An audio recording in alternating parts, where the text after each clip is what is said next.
Hello and welcome to a new episode here on the Wars Rebellion podcast for Age Civil War. I'm your host, Niels Eichhorn, from what started as a nice sunny day here in North Germany, but I'm very certain that my guests today have still a very nice sunny afternoon. And we're doing a very European edition today because my guests are in Rome today, which is quite a nice thing. I didn't have to deal with time differences. So today we are going to talk about a new book from LSU Press, Zouave Theater, Transnational Military Fashion and Performance, which is about a year old. I'm a little behind with LSU books here.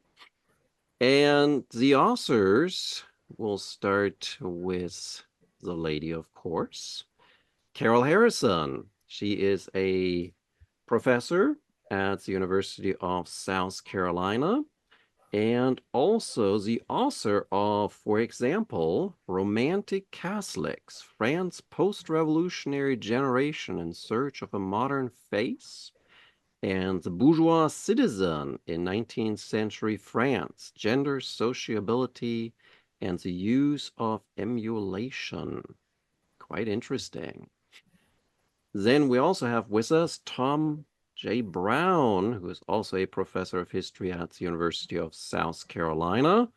And he is the author of, for example, Dorothy Dix, New England Reformers. And then, of course, his prize-winning Tom Watson Brown Book Award, Civil War Monuments and the Militarization of America. So I'm so happy that you two took the time from your sightseeing and work in Rome to join me today for this. So, how did you two decide to write about the Zouaves of all things Civil War and French history? Well, the Zouave interest started with me, and might not expect this, but it actually started with the material on the Pontifical Zouave. So I'm a historian of Roman Catholicism, and I first became interested in the Zouave years ago. I wrote an article about French Zouave volunteers, so young men who went to Rome to volunteer to defend the Pope against the forces of the Italian Risorgimento. And so I wrote about these young men, and I wrote about the biographies their families produced of them, especially after they died. And one of the questions I was interested in is, and the article wasn't really about this, but why in the world would young men who were devout Catholics, who were going to Rome to defend the Pope, decide to adopt a military uniform that was out of the French army and that represented France's effort to kind of channel Muslim tribesmen's dress? And it wasn't accidental, and they knew what they were doing. They had very clear ideas about why this was a good idea. But that was really the beginning of the project, was an interest in this major adoption of the Zouave uniform in Rome. And from there, I thought there's a good article in the International Diffusion of the Zouave uniform, and I brought Tom on board. Married him as well. And so, of course, he's a Civil War historian. And it turned out that there was a lot more than just one article. It was unmanageable for one article. And so we wound up with a full book. So, how much arm wrestling did it take to get you on board, Tom? Oh, I recognize it was a good idea. It took us a little while before we reached the right stage in our projects, and so we had several years to kick this idea around the dinner table before we really had a chance to focus on it. But when we did, we were very excited about it. So, since you're saying dinner table, so how much of the book thinking about it, writing took place at the dinner table as sort of conversation at home? Oh, a lot of it. A lot. Yeah. We'd be doing our research and come up with sort of fascinating tidbits to talk about, and ideas for sections or themes, that kind of thing. Yeah, it's a great way to collaborate, right? When you don't sort of have to schedule meetings, they happen every evening naturally. And yeah, it was great fun to be working on the same project. I should say we worked on this through the pandemic as well. And so it was really nice when we were stuck at home together to have a project that we were both working on. And so a lot of the actual getting to the book happened during the pandemic. And that was really nice. Oh, okay. Wow. And we briefly talked about this before we started that you asked me of kind of how the book felt, so if you could tell the different authors in this, and I couldn't tell that. I mean, I knew Tom was working Civil War and you were more French history, European history, so I kind of had a feeling that each of you wrote certain sections primarily, but how did the writing go? Did each of you write the section on like the French? Carol, did you write that and Tom wrote the Civil War and then you kind of cross-edited? How did that go for you guys? Yeah, that is largely how we did it.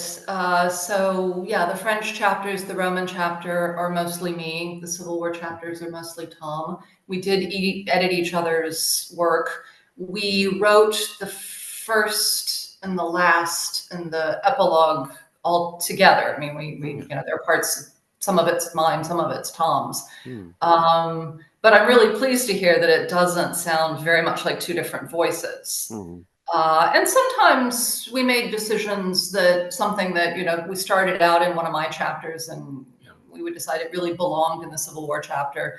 So material on the Italian campaign where French Zouaves served in Italy, for instance, I started writing it, then we decided really it made sense to put it in the chapter on the Civil War because the press coverage out of the Italian campaign is really what brought Zouaves to U.S. attention. So, there are a few pages of my prose got exported into Tom's chapter, but for the most part, they're Tom's chapters and they're my chapters. It's probably fair to say that, we envisioned our reader as being, it's an English language book, mostly American readers, probably needed a little bit more background on, the Italian campaign or even the Crimean War than on, the Civil War broadly. So we provide a little more background, I think, on the European parts. Yeah. Right. So that would have been like the challenge for you, Carol, to kind of think about like what doesn't Tom know that I need to tell the readers in the US that Yeah, so we did, and Tom, this was really helpful to be working together to think about like where do you need, if you're imagining a book that's written for a U.S. readership, what do they need to know about, say, the French colonization of Algeria, or the Third Republic, or something like that. there's a lot. Especially the second, I like the Second Empire, and that's a very confusing period, obviously, for a lot of American historians. And so, how do you perceive of your book? Do you think of your book sort of as a like transnational story, as sort of material culture story of like there's a theatrics in there? So where do you feel like the best genre for your book is? That's a tough one. We were really curious to see, what the call number would be. Oh. Because you're right, it falls into a variety of camps, and it's hard to pick one.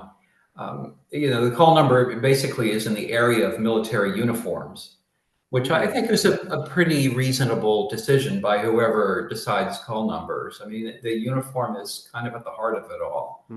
And there are books in that on that shelf from all over the world, and I think this fits in to that company.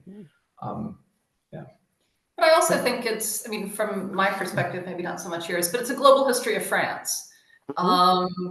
It's a history that takes one important piece of French culture, in this particular case, material culture, a uniform, and traces it as it moves around the globe. And it's a good hook for hanging a global history of France on, because the Zouave uniform has this sort of meteoric rise and disappears almost equally quickly, at least on a global stage. There is this moment in the late 50s and early 1860s when everybody is wearing Zouave uniforms, And by the end of the century, it's retreated back to kind of its French homeland. So yeah, I like to think of it as a global history of France.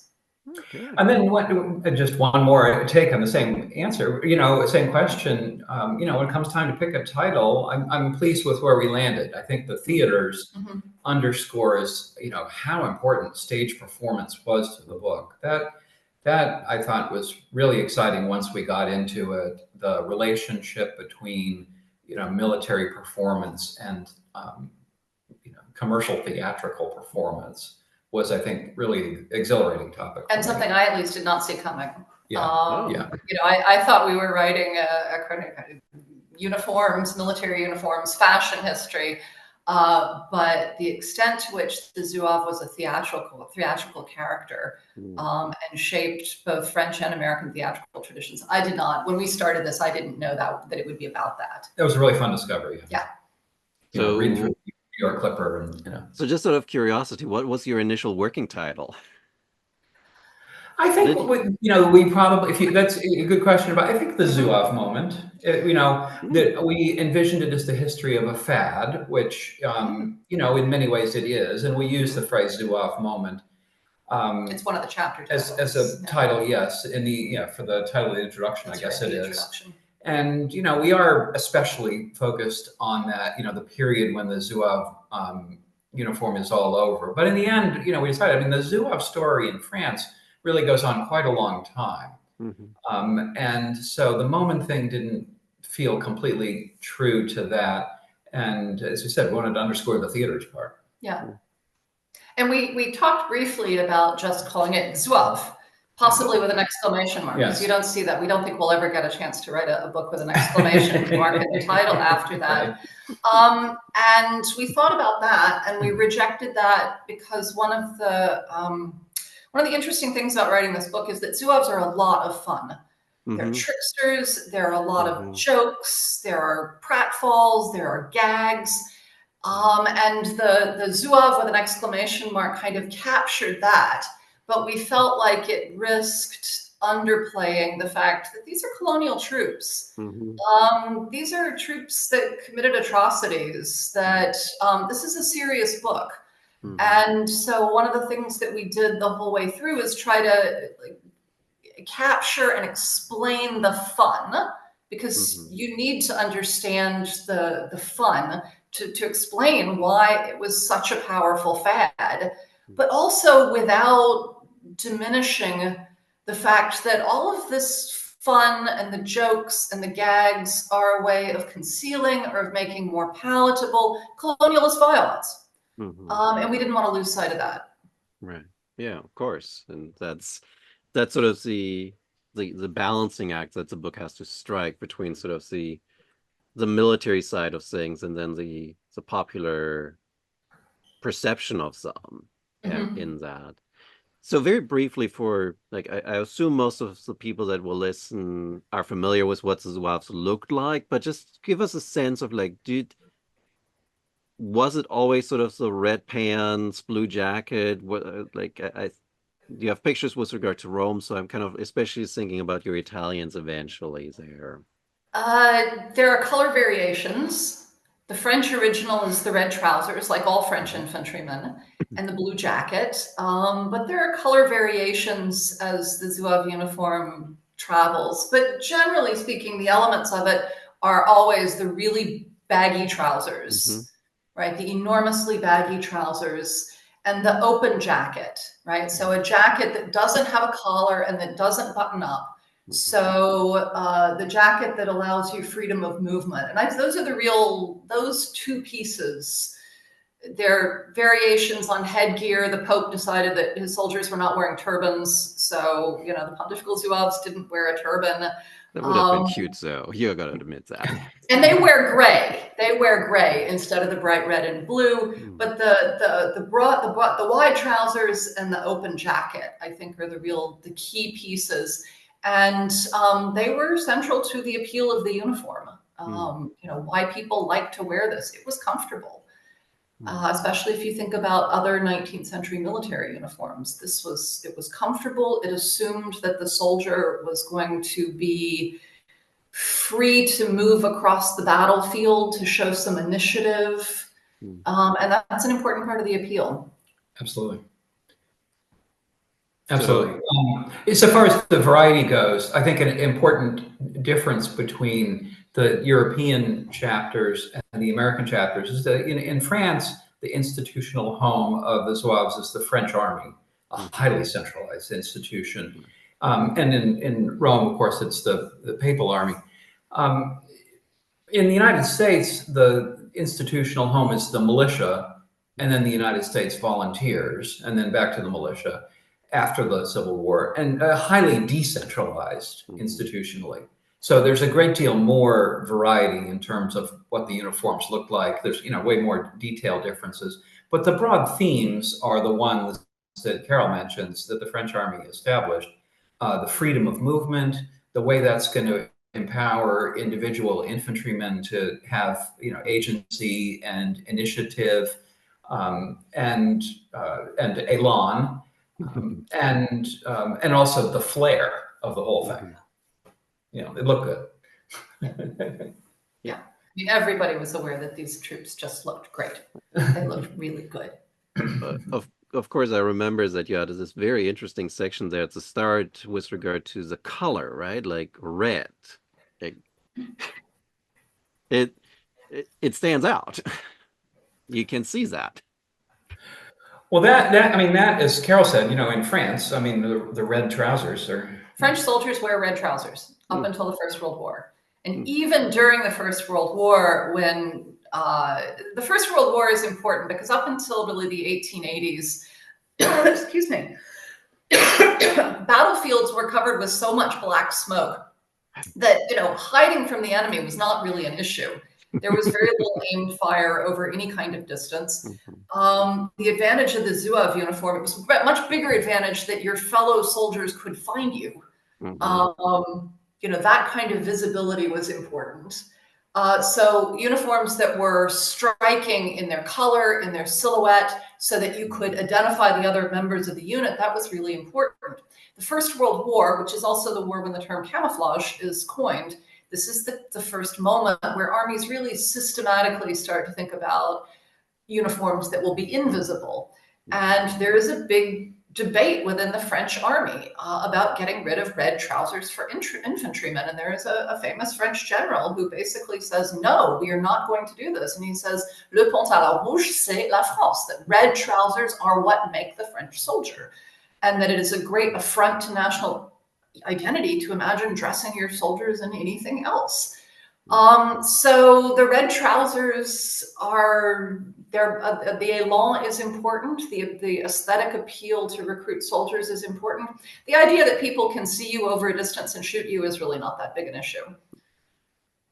And I will say that the first khaki uniforms that enter the British Army in India, of course, khaki becomes a good camouflage color, but the first khaki uniforms are worn in India by soldiers who are wearing khaki with a bright red sash.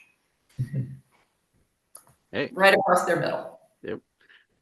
Though, as a German, I will assume that a lot of German soldiers in the First World War would have appreciated French red pants on the battlefield. France did switch, yes. They did. They did give up. That is the point at which they switch. Yes. Yeah.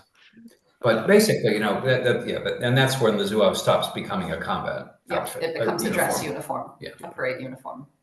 So this also sort of goes to Carol, because interestingly enough, during the 19th century and most of the 19th century, till 48 really, and then it sort of switched, red is also usually the color of revolution. So how do you see that kind of, does that play into the decision a little bit here, or is that kind of just...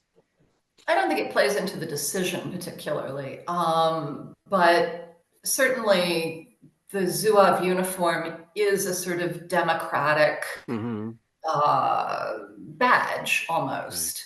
Right. Traditionally, if you look at old regime armies and then immediate post-revolution uniforms, the splashy uniforms are worn by officers, right? It's officers who wear the really fancy outfits, especially cavalry officers. And uniforms for the rank and file are pretty, they have red trousers, but they're pretty straightforward. The Zouave uniform breaks with that tradition. Zouave officers wore traditional French infantry officer uniforms. So they're wearing tight trousers, straight tight trousers. They're wearing jackets that are very tightly buttoned up to a very tight collar. And so the Zouave uniform it hands the splashy outfit to the rank and file. And then it also, of course, suggests that these are rank and file soldiers who will be showing initiative on the battlefield, who will make decisions, who will not just be standing sort of shoulder to shoulder in a formation. And that's appealing. And then that is, I think, why so much Zouave lore emerges of stories of cheeky soldiers with their raids into North African villages, their backtalk, their daring do, their ability to forage creatively. All of that really emerges out of the fact that the soldier is more autonomous. He's more of an individual than traditional soldiering had imagined. Yes. And that ideology plays over in the United States too. Mm-hmm.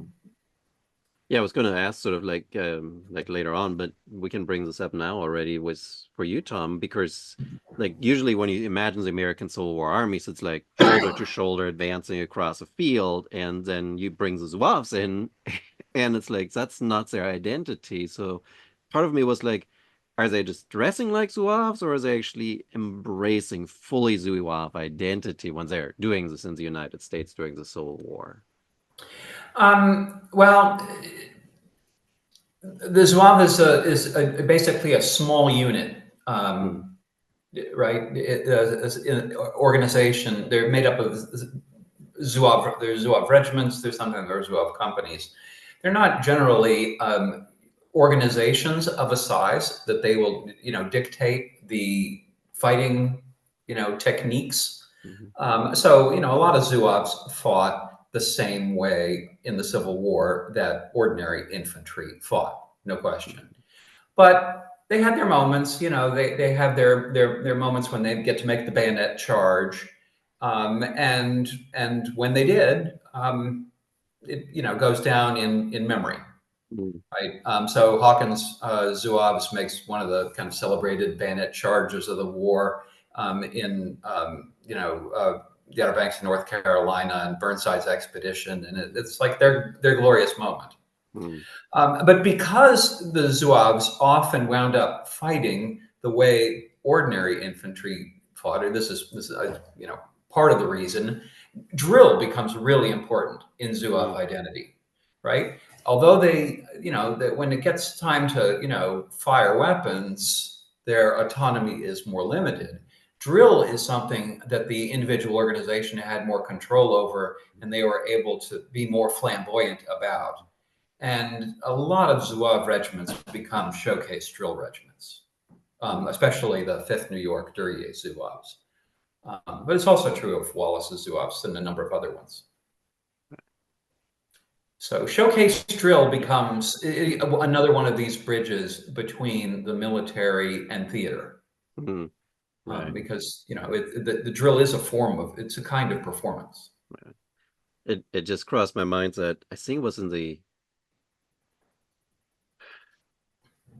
whenever that idea of that military parade in Washington happened there in the late 2000s, and I think there was an article actually that I read that was like it was not going to happen because the U.S. military is not in its nature like the British or the French, having units that have sort of that drill kind of marching parade personality in it. So that was very interesting kind of to think about in modern times, how like European military is still very much also, while capable of fighting, also very much about the show, whereas the U.S. military has sort of lost that show aspect a little bit, I guess. It's an interesting thought. I think you're right about that. Of course, the 20th century military becomes a more enclosed institution. But our book is the United States part sort of set in a period when the military, especially again the militia, is putting on performances, and that's a big part of what they do for the community, right? They represent the community on the 4th of July and other civic occasions and things like that. That's kind of one of the functions of the local militia. Of course, of course.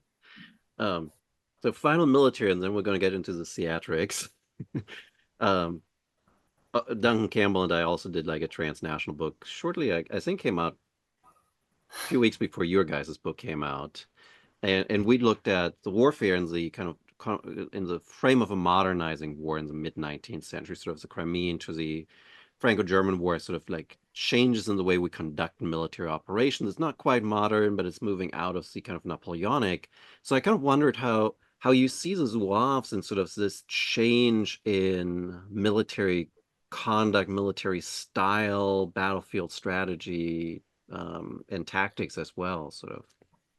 Well, it's a significant decentralizing move, especially the French conception of the Zouave, that we're going to deal with smaller units in which kind of local initiative on the battlefield is going to be more important.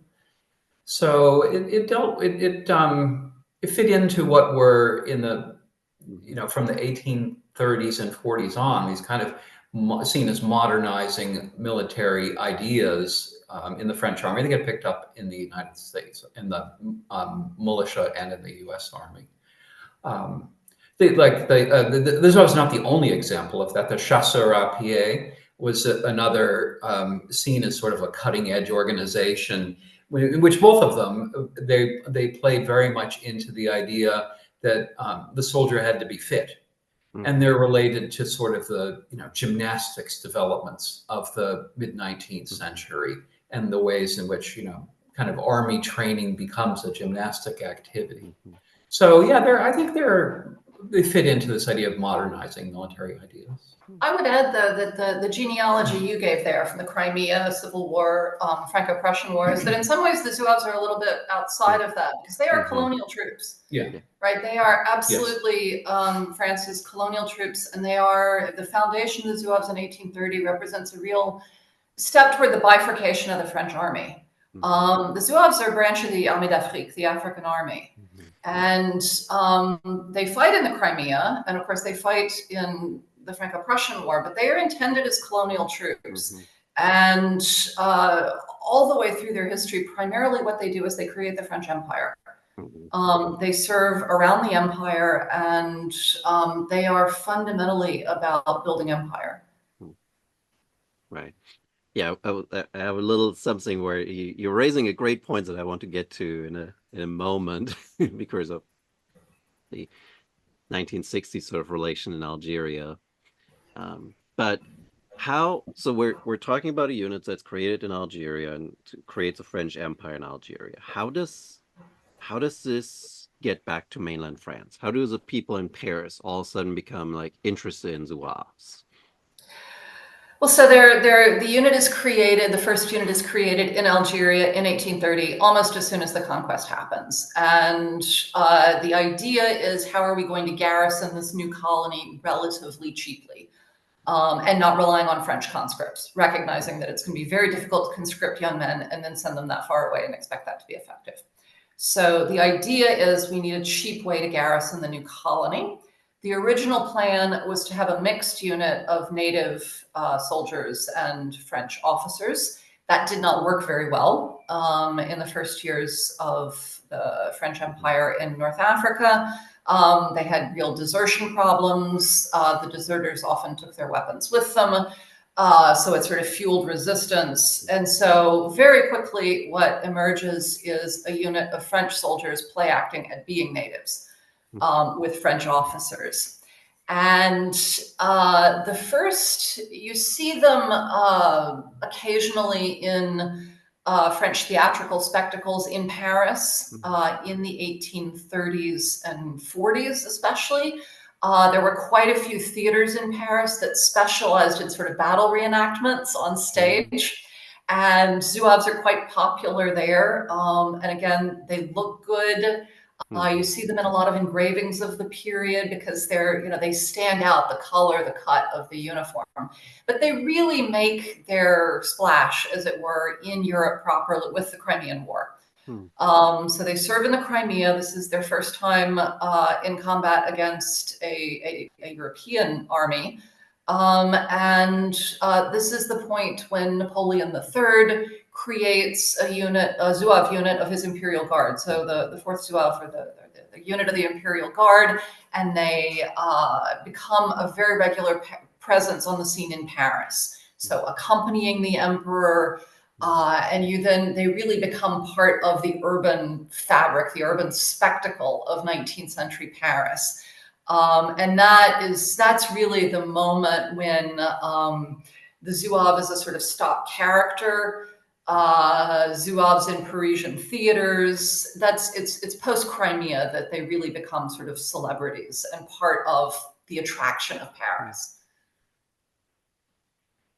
So what do they do? Like, are these actually Zouaves, soldiers that go to the theater, or is this actors that put on Zouave uniforms? No, it's the historic first 3 Zouave units go to the Crimea, and they are fighting in the Crimea.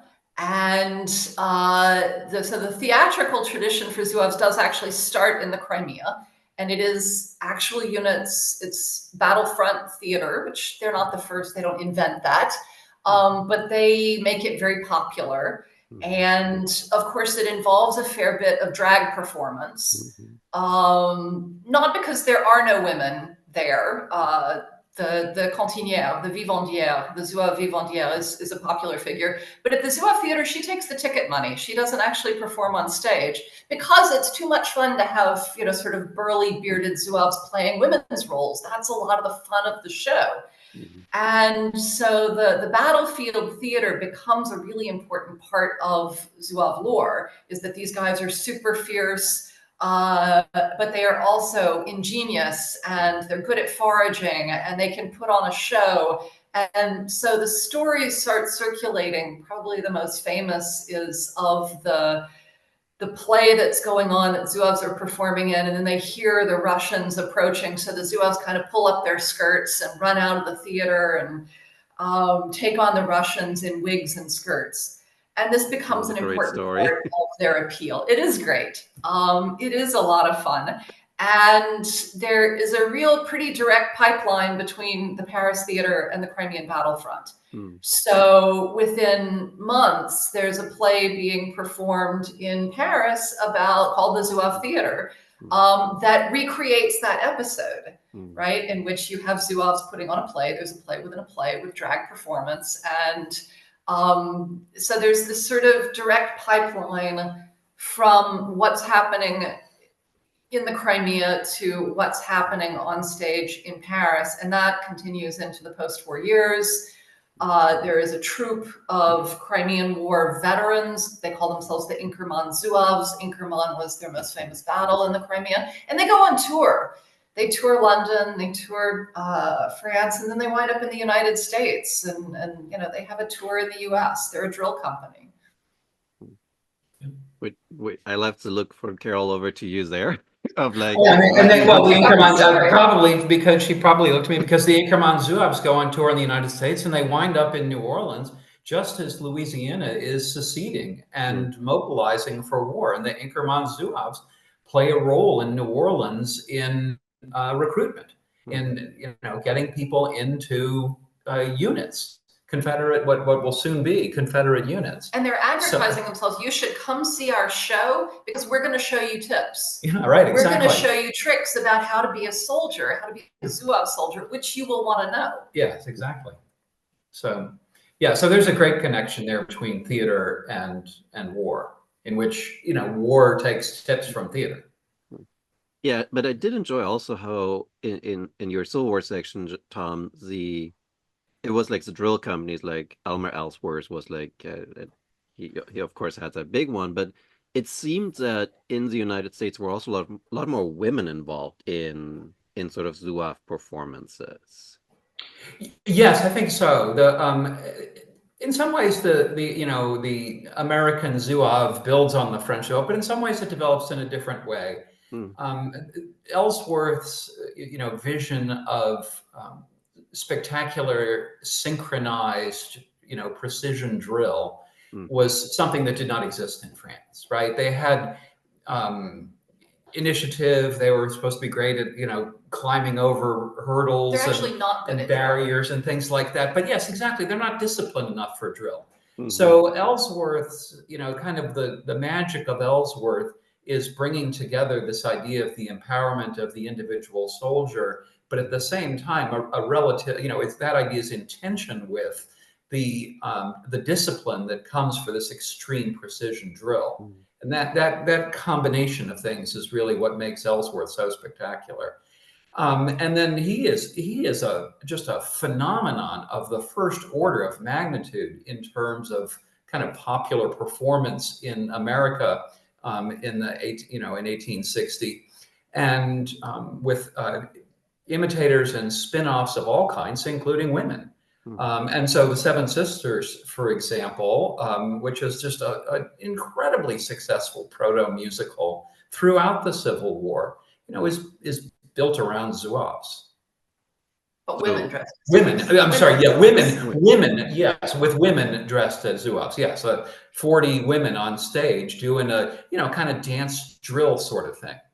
It is kind of odd when you think about it, right? So in Zouave, France, you have bearded man dressed in women's clothes, and in the United States, you have women dressed in uniforms putting up drill.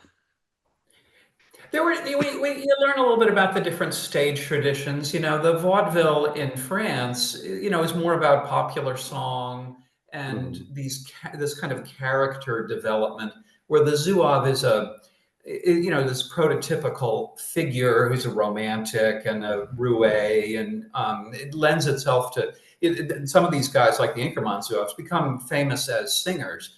And in the United States, the Zouave fed more into a theatrical tradition that's about big time spectacle, really grand spectacle that is going to culminate in things like marching bands.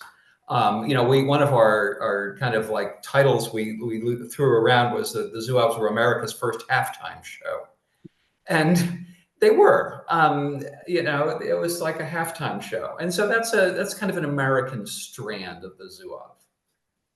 But the everyone recognized there's the germ of it in the uniform, Mm-hmm. which is that the silhouette of the uniform is a certain gender ambiguity to it. Yeah. Right? The trousers that are so wide they could be skirts.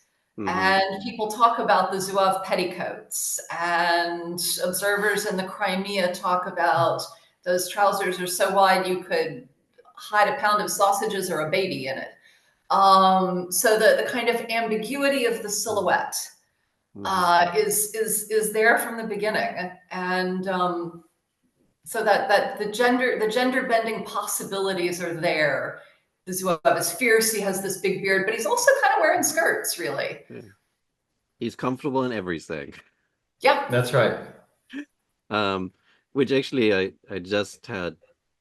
Gosh, I think I recorded it last week. It hasn't been published yet, but I had Shay Cox on the podcast with regard to her book on uniforms. So, and she has a brilliant section in there about women dressing as soldiers and passing off as men.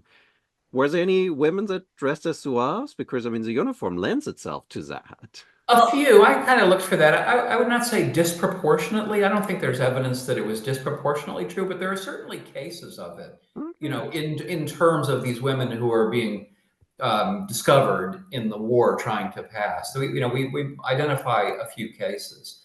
On the stage, on the other hand, it is the natural uniform of the woman soldier. Yeah. And there were plenty of perfectly respectable, fashionable women. Yes, that's wearing right. Zouave dress, right? That's the important. Zouave jacket is a very that's a wardrobe staple. It is completely a wardrobe staple. So in the fashion press, there are stories that people love to tell about how shocking it is when this lady says, "Bring me my Zouave," but what she means is her new jacket. It's a total fashion staple of respectable, well-dressed women. Yes, you don't have to be a performer to wear Zouave jackets. Yeah. Sort of like the Navy outfits in the late 19th century. Yes, Good, like a yes, sailor good suit. analogy, like a sailor suit, And exactly. in fact, very much like a sailor suit, even when adult women stop wearing them, children, they continue to be Yeah. children's clothes Right, Oh yeah. through the end of the century. right. So it's not in the book, unfortunately, but there's a lovely photograph of Theodore Roosevelt, aged about 3. Yeah, 4, yeah. Teddy Roosevelt, aged 4, in a Zouave outfit. Yeah. And he's completely precious. He's the cutest he would ever be. Well, I mean, it went downhill from there. So. Yeah, but a Zouave uniform, like a sailor suit, persists as clothing for children.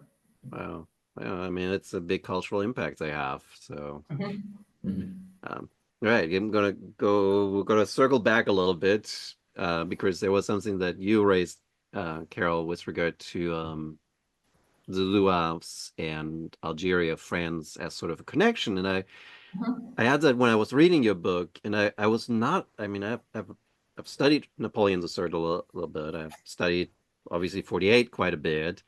And I knew of Cavagnat and his kind of intermezzo there as an interim president, but I was never aware that he had been in Algeria and fought with the Zouaves. And it, in that moment, it dawned on me sort of this relationship, right? Of like, here's individuals who fought in Algeria in a very brutal, demeaning war, and now they're bringing that very attitude potentially to the streets of Paris, fighting workers instead of Algerian natives. And it sort of reminded me of like, I mean, we could look at it like bring Tom in, sort of Nelson Miles, that brings in sort of like I fought Southerners and I fought natives and I fought workers, and I kind of correlate all of that in the United States. But then also like the generals of the War of Independence on Algeria in the 50s and 60s with regard to France, and kind of what they are bringing then as ideological baggage from Algeria to France. So big one, take what you like out of it. Well, certainly, this bifurcation of the French army that I think I mentioned earlier, where you have a domestic army, you have the metropolitan army composed largely of conscripts. They never get sent very far from home. They garrison European France, and the African army, which is really that builds the empire. For ambitious officers, the African army is the way to go, right? That's where the battlefield promotions are. That's where the action is in the 19th century. And so, yes, the men who make really successful military careers, like General Cavaignac, like Lamoricière, like Duvivier, they have all been in Algeria, right? They have all been trained in Algeria, and in an era like 1848, when the urban policing there's more of it in France than there is in other European countries, but still the idea of an urban police force that can maintain public order is pretty, it doesn't exist. So that public order, the maintenance of public order, becomes a task for the army. And so, yes, in the June days in 1848, they are maintaining order as they would in Algeria, and it is absolutely brutal. And they are fighting Parisian workers. Jumping ahead with the Algerian War, that is the end for the Zouave, because there's really no way. The Zouave is so closely connected with French Algeria that it has really no path post Algerian independence. And in particular, the Zouave are so closely connected with white settlers in French Algeria that they become associated with the resistance to independence, with Pied Noir, with the OAS, the Secret Army Organization, that there is no path forward for them. So yeah, they are disbanded completely with the independence of Algeria. They are so closely tied to white Algeria and French Algeria. Yeah, it's kind of an interesting situation when the imperial project flounders and you have to abandon that identity. So, but we're still an empire, and we have Napoleon III now in the. So, Napoleon's about theater, right? It's like theatrics of empire. We have to present, like, monarchy is often about theatrics. And the section I really also enjoyed in your book was the artistic and the photographic, the visual, right? Because I guess you made a good contract with LSU that you got to include pictures. They're good. We had lots of pictures. Yes, lots of pictures. Yeah. It's an important part of the book. Yeah. It would be hard to write about a history of the Zouave uniform without pictures because they inspired so many artists. Mm-hmm. And what we love about them is that the Zouave are right on the cusp. So the mid-19th century is the moment when you see the last really big battle paintings, big paintings of, the idea that the battlefield is sort of, you can stand at the general's point of view and you can see the battlefield and it's legible from that perspective. The last of those really come out of the mid-19th century, and the first photography, the first war photography is there too. And the Zouaves are in both, right? So they are the stars of the last big battle canvases from the Crimean War, but they are also the stars of the first war photography. And for us, that's such a great moment that both art forms found this idea of individuality and initiative really exciting and inspiring. And both the painters, I think, and the photographers thought that this notion of Zouave performance was really, they found it very productive. Sure. Visual artists of all kinds looking towards theater there, partly. Yeah. I think. Yeah. So, trick question, I suppose. Does the uniform make them more appealing, or is there war heroics, or is there antics? What makes them more appealing as sort of a image that you put on canvas or put on a glass? It's hard to separate, because it's about, I like to say that, that it's not just a uniform, it's a costume, and so that it comes, packed with these implications of what the Zouave is. When we came, when you index your book, you really come to know it well. And we wound up, we're doing the index entry about Zouave, and we're like characteristics of the Zouave. And we came up with, like several dozen characteristics of the Zouave. Many things are implied, and sometimes quite directly implied by the uniform. Yeah. So if you are writing a play or you are producing a picture and you put a Zouave in it, it's very economical. It's a very economical way to, it gives you a full characterization already, right? The 19th century viewer knows that this guy is probably a little rough around the edges. He's a womanizer. He likes his drink. He's sassy. He's sassy. He respects competence more than rank. The viewer knows a whole set of things about him, and you haven't had to do that exposition at all. Yeah, there's a benefit to that. But I also noticed there were a couple of photographs that you had of individuals who dressed just as Zouaves for portrait purposes, correct? Well, the first war photographer, so Roger Fenton, widely known as the first war photographer, he was a British photographer who worked in the Crimea. And Fenton produced an album of Crimean views and sold them. They were very popular. And several of his images are of Zouave, except, of course, he was limited by exposure times in the 1850s, right? They're not actual, battlefield images. And many of them are, in fact, pictures of him taken in his studio in London, dressed as a Zouave, right? So he puts on the costume and he sort of poses as if he's like ready to go into battle. But it's a studio shot, and he is pretending to be a Zouave. Yeah, it's great. And yeah, it's another kind of performance. Yeah, it seems like a lot about the Zouaves is about performance.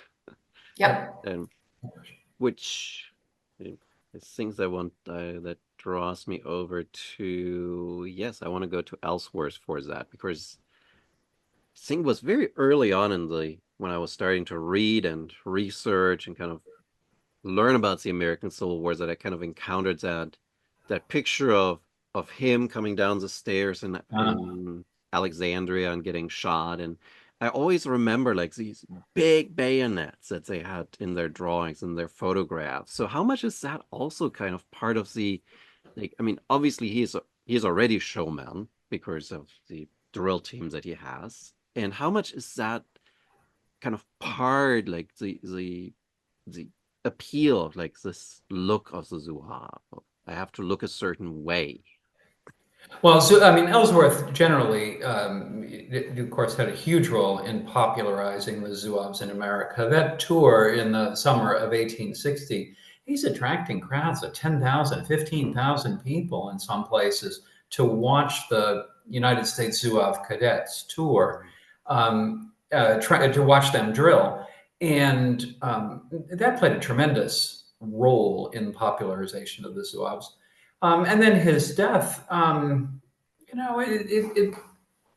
it produced, it was the first martyr of the war. There are people who, call for revenge and vindication of Zouave. There's a group called, Ellsworth's Avengers. These are naturally going to be, Zouave groups, right? So, yes, in his life and in his death, Ellsworth's a key figure in popularizing the Zouave. I guess one thing I would say, but add to that, in getting back to your point about, in what ways are the Zouaves modern, in what ways are they not modern, and the Civil War is, it's got bits of both. The Civil War is a war, by and large, of volunteers, and as Carol mentioned, getting people to be part of the Imperial War Army in France is predominantly a matter of volunteers. And if we think of, if modernity in the military context is going to culminate in World War I with full-scale conscript armies, in that sense, the Zouaves are not so modern, right? They're the part of the importance of Zouaves is people wanted to be Zouaves. It was a way to get people into the army. And so in the context of mobilization in the Civil War, you're some guy who wants to be a captain or some guy who wants to be a colonel, then, well, part of your strategy might be, I'm going to have a Zouave company. I'm going to have a Zouave regiment. I'm going to be able to bring in 100 guys or 1,000 guys, right? So they're part of a world of volunteer armies. Yeah, as you were thinking, I kind of was thinking of like all these advertisements of the US militaries that you see on TV, right? Of like, how do you make a person volunteer to go into a war? You appeal today to their masculinity, to their desire to serve, and like a Zouave uniform. Yep. You'll look sharp, you're not just, and especially as opposed to, think about the, what the alternatives are. To be in a unit where, I don't know, you're more of a company man, as it were, right? It was just this, we're going to be guys who are kind of out there on the edge. And so there's a range of Zouave organizations in the Civil War, but it's not surprising that some of them are these kind of rough guys, like Billy Wilson's Zouaves. Or the Fire Zouaves, Ellsworth's company, the Fire Zouaves.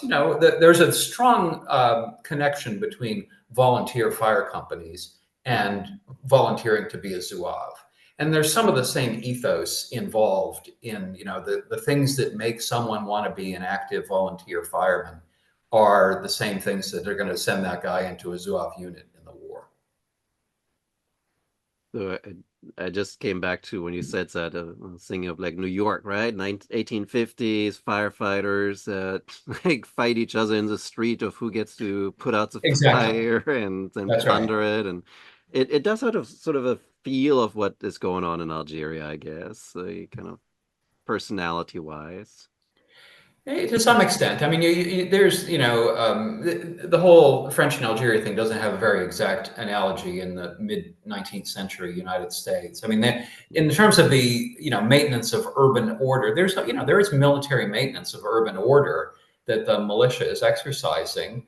The 7th New York, which is going to be an important kind of Zouave seedbed, is at the very center of that, right? It's the 7th New York that's shooting these people at the Astor Place riot.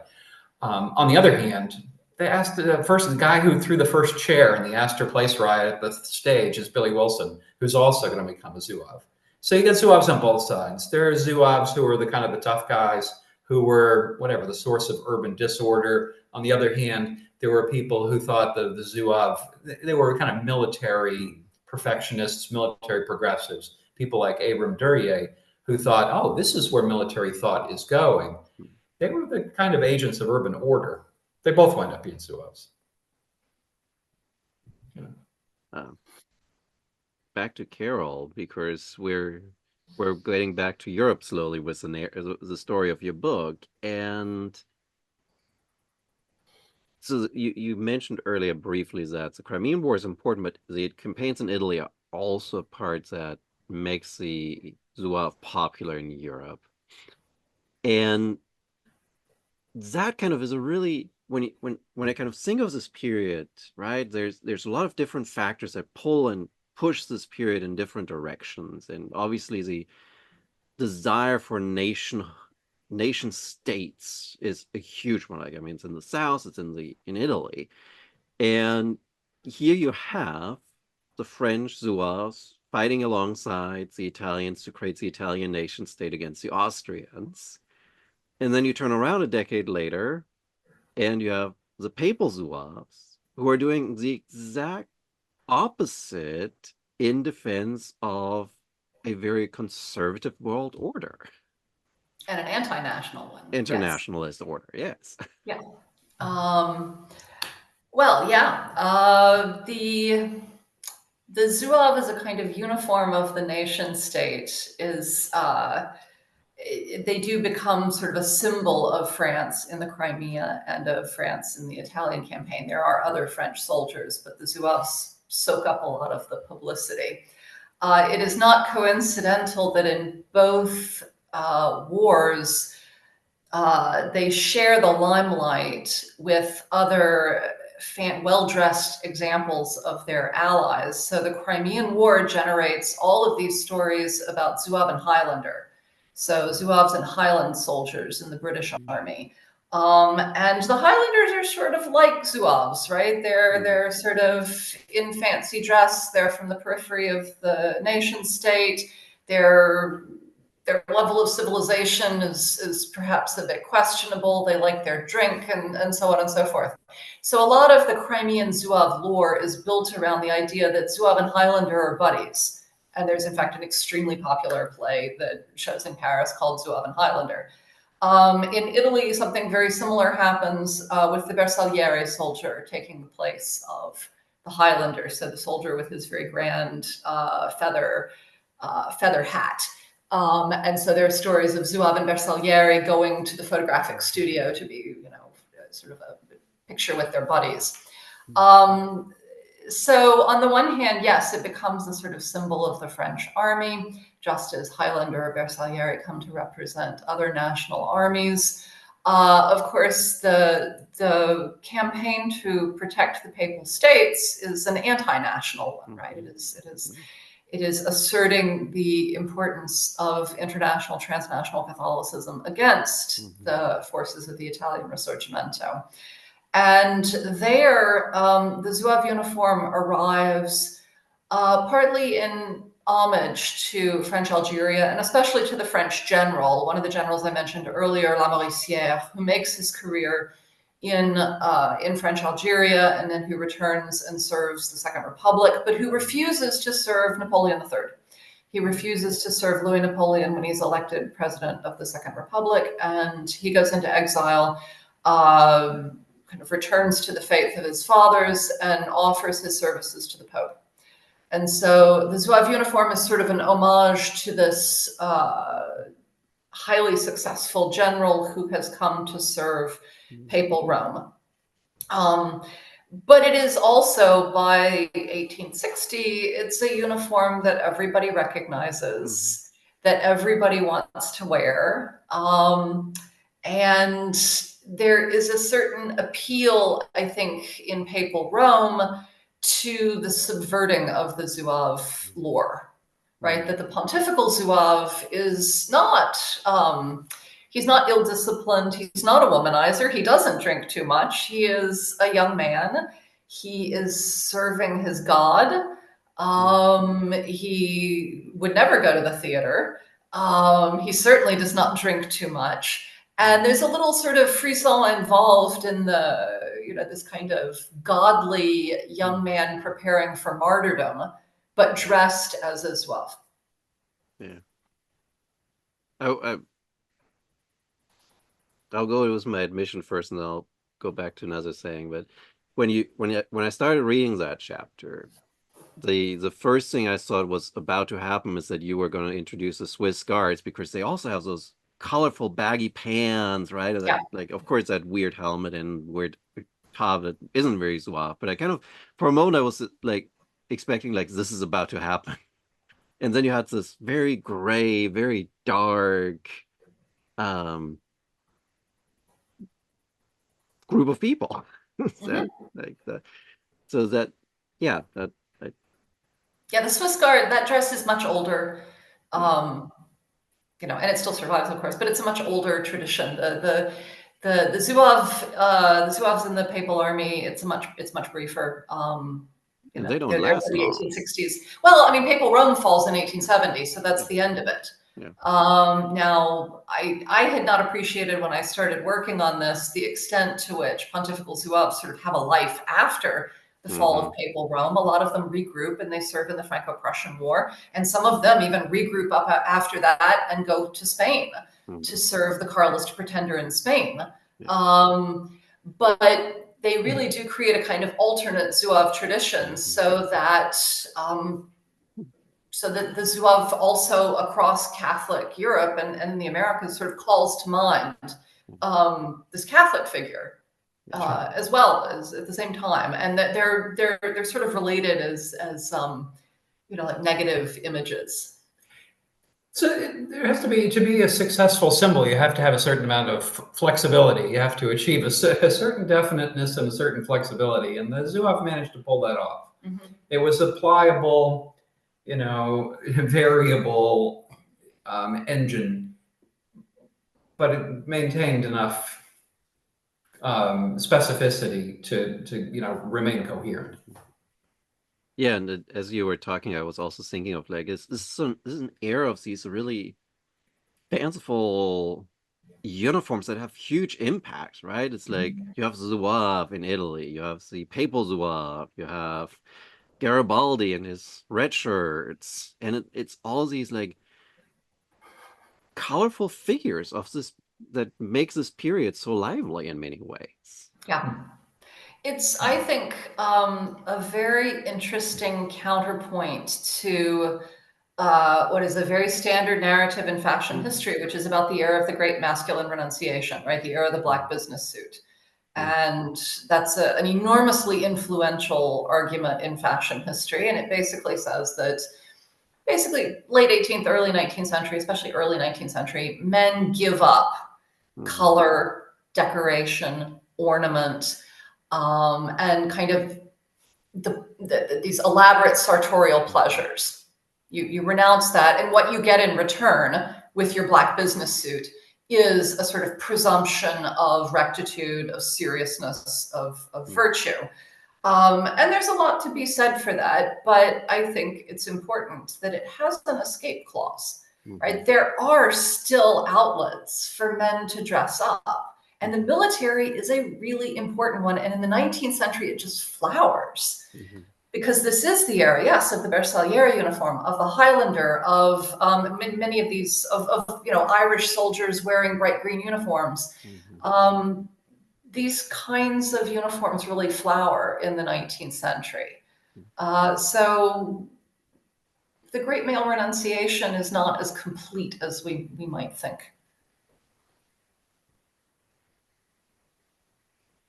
Comment about, I mean, Garibaldi pops up in the U.S. every now and then, or Jubal Early, A.P. Hill likes to dress in red, and there were certainly in the Civil War people who like to dress up in a variety of ways, of which the Zouave is one, broad institutional example. But you can point to all kinds of individuals, like Francis Channing Barlow would wear like red checked shirts and things like that. And people had their personal trademarks of various kinds.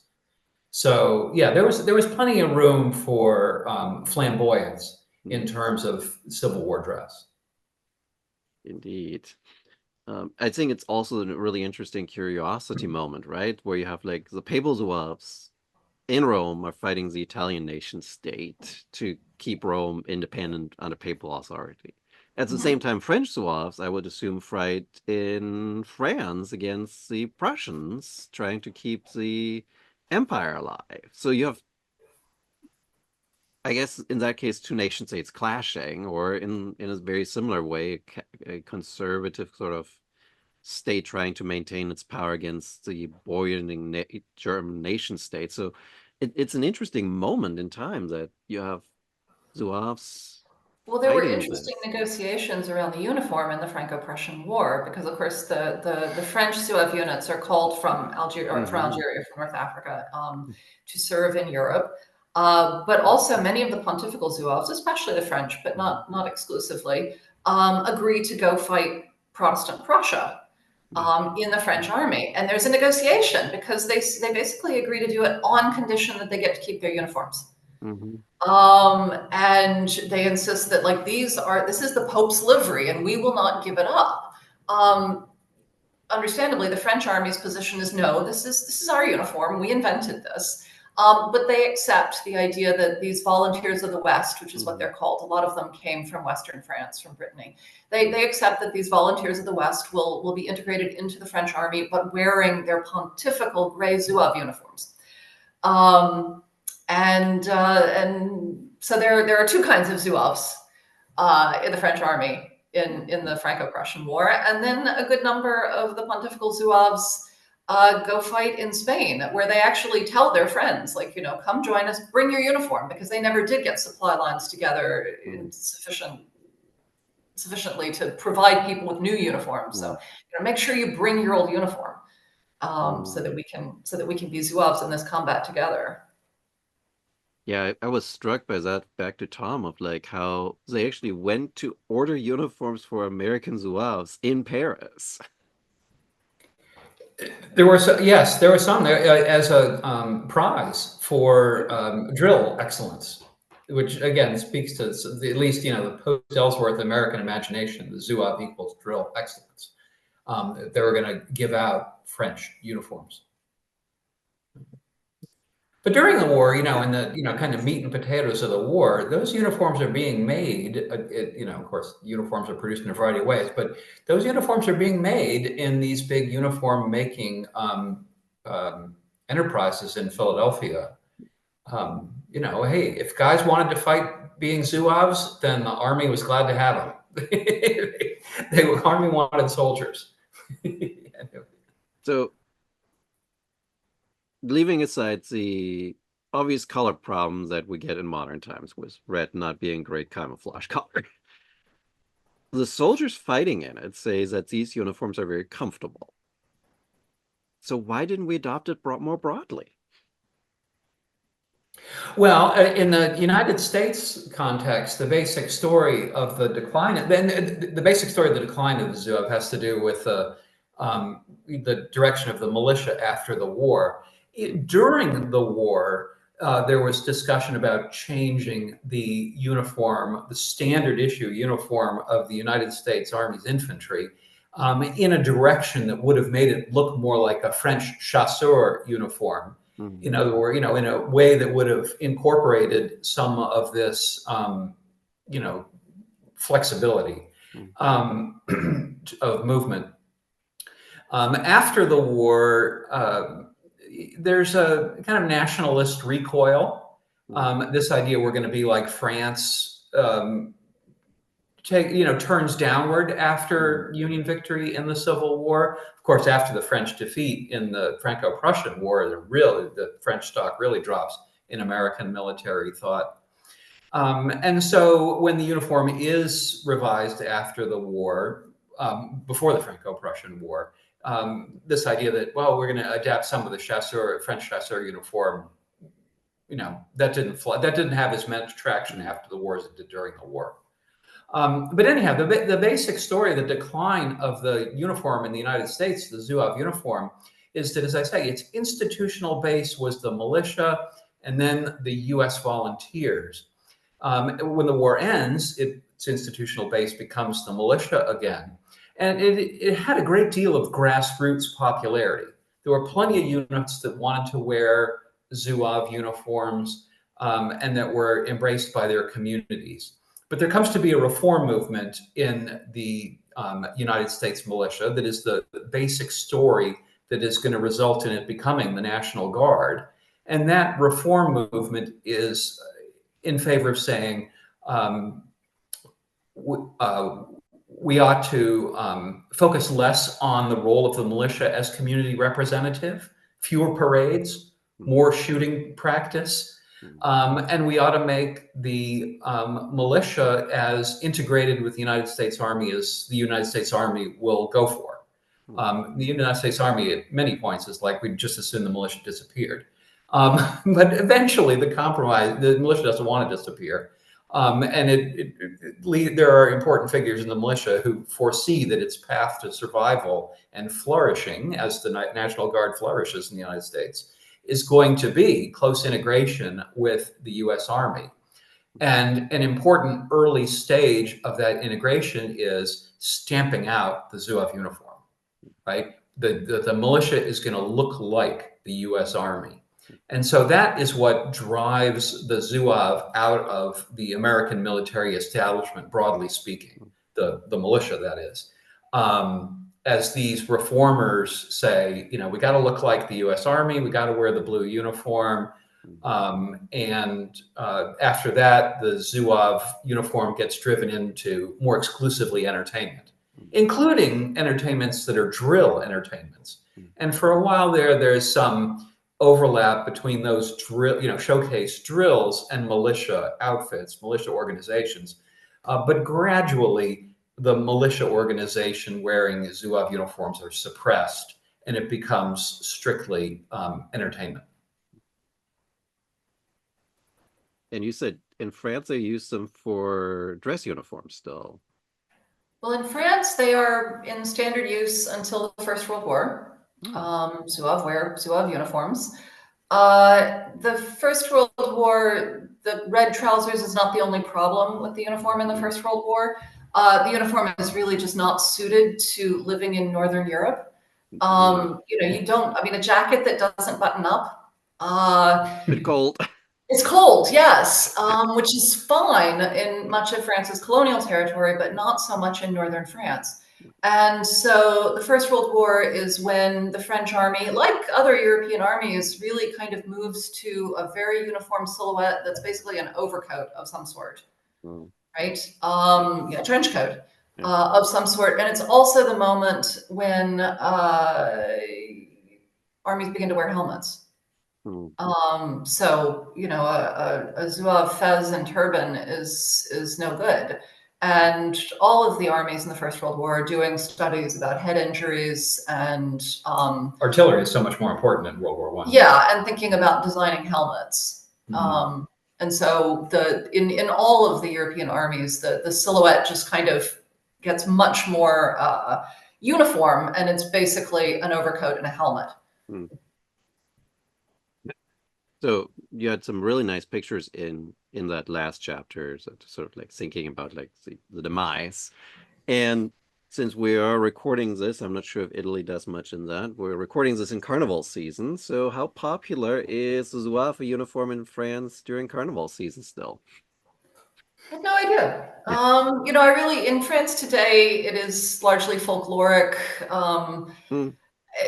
Post Algeria, it is basically dead. Yeah. There's the phrase, Yeah, it's that's a good point. It sort of lasts in terms of some slang phrases. Fais pas le Zouave is something that parents will still tell their children. Don't act like a Zouave, which is like behave yourself. Okay. Stop acting like a little hoodlum. There's also a nice phrase that something can be like la main de ma sœur dans le pantalon d'un Zouave. So my sister's hand in a Zouave's trousers. meaning like, how dare you say such a thing about my sister? But on the other hand, that does sound kind of like her. That so you still, but the fait pas le zouave, the admonishing children is probably where you mostly hear it these days. That, and there is one sort of relic of the Second Empire in the city of Paris. So the bridge that has the zouave against one of the bridge pilings. And when it was built as part of Napoleon III's renovation of the city of Paris, it had different soldiers of different units on all the pilings. The one that survives is the Zouave. And that is how Parisians measure set flooding of the Seine. So, how high does the water get on the statue of the Zouave? So that's probably the where you see Zouave still today. Yeah. Okay, well, subsidy for the Third Empire is still useful. That's great. Oh my goodness. So what, final question for tonight or for this evening, what was the most fun thing to find as you did the research for this book? The most fun thing to find. Well, the Teddy Roosevelt photo. The Teddy Roosevelt picture is pretty cool. Which is funny that it's not in the book. It's with great reluctance that it didn't make the cut. Wow, hard to say. I think personally, finding out, it's hard to pick one, but I would choose that when Ellsworth, with tremendous fanfare, the country is mobilizing for war. There are just, hundreds of thousands of people getting ready to fight. And the highest profile instance of organization really is what is Elmer Ellsworth going to do? And Ellsworth comes up with this spectacular idea of, forming this regiment of New York City firefighters. And they depart from New York for the front with just incredible fanfare. And that part of that fanfare is that Laura Keene, the star and the impresario behind the Seven Sisters and the star of the show, presents Ellsworth with a ceremonial flag and gives him that flag with a note that begins like, "Brother Zouaves." And I love the idea that Laura Keene is like, from one Zouave, because she plays a Zouave on the stage. She sings Dixie as a Zouave. From one Zouave to another, I give you this flag. Finding that I thought was just encapsulated the interplay between theater and war for me. And I guess what I will pick is kicking around and then choosing the cover image. Oh, okay. Because we spent a lot of time debating this, right? It's it's a book about France, it's a book about the United States, it's a book about other places, and choosing a cover image. It was a bit like, the debates over choosing images for the new Euro bills years ago, like which country are you going to put on the bill? And France won, I will say. But I love the image on the cover because they're toy soldiers. So it's a sheet of paper soldiers. Paper soldiers you would cut out and then you'd paste them on cardboard and then you'd stand them up and you would have your little army. And they were the cheaper predecessor to tin soldiers. And so I love them because it makes this connection between the world of play and the world of the army. And it also, I think, gets at the ways in which, on the one hand, they are kind of individuals. You were an autonomous soldier, but you are still, you're a mass-produced product. And I also love the fact that the French printers who made these toy soldiers always included, when they made Zouaves, they included women. So that the vivandières are there in the toy soldier lineup, and you would have vivandières as you played war with your Zouave. Yes, I did like that one addition there in the bottom. It speaks to the very much industrial new age that the Zouaves are operating in. Yeah. Mhm. Yeah. Well, with that, thank you so much for taking the time today, Carol and Tom. And just for everyone, this is Zouave Theater, Transnational Military Fashion and Performance, and available at LSU's Press's website or various other places. And I'm very certain you guys are presenting the book in various places too at some point. Yeah, and thanks very much. Thank you very much for This has having us been fun. on your podcast today. You are so welcome, and thanks for taking the time. It's a pleasure. Mhm.